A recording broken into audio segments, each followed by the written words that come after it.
ആരാണ് നമ്മുടെ ദൈവം? ദൈവം എൻ്റെ അപ്പനാണ്. പരിശുദ്ധാത്മാവിനെ കിട്ടണമെങ്കിൽ ഒന്നാമതായി ദൈവത്തെക്കുറിച്ചുള്ള നമ്മുടെ ധാരണ മാറ്റണം. ദൈവം ഇങ്ങനെ വടിയും കൊണ്ടിരിക്കുന്ന ഒരാളല്ല.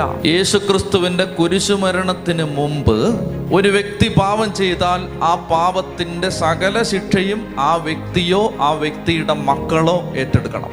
ഇത് സത്യമാണ്. എന്നാൽ യേശുവിൻ്റെ കുരിശുമരണത്തിന് ശേഷം നിങ്ങൾ മനസ്സിലാക്കിയിരിക്കണം, യേശുവിൻ്റെ കുരിശുമരണത്തിന് ശേഷം ആ കുരിശുമരണത്തിൻ്റെ യോഗ്യതയിൽ വിശ്വസിക്കുന്ന ഒരു വ്യക്തിയുടെ മേലും പാപത്തിൻ്റെ ശിക്ഷ ഇല്ല. ഇത് നിങ്ങൾ വിശ്വസിക്കുന്നു? നമ്മൾ തലമുറയുടെ കെട്ടഴിക്കാൻ നടക്കുക, നമ്മൾ പാരമ്പര്യ ശാപത്തിൻ്റെ കെട്ടഴിക്കാൻ വേണ്ടി നടക്കുക. ആ കെട്ടഴിയുന്ന ഒരു സ്ഥലമുണ്ട്. എവിടെയാണെന്ന് ഞാൻ പറയട്ടെ? ആ സ്ഥലമാണ് ഈ ബലിപീഠം. ഇവിടെ അതഴിയുന്നത് ഒരു മനുഷ്യന് അത് അഴിക്കാൻ പറ്റില്ല. ഒരു മനുഷ്യനും. ആ കെട്ടഴിയാൻ ലോകത്തൊരൊറ്റ ഇടമേ ഉള്ളൂ. ആ ഇടത്തിൻ്റെ പേരാണ് ബലിപീഠം.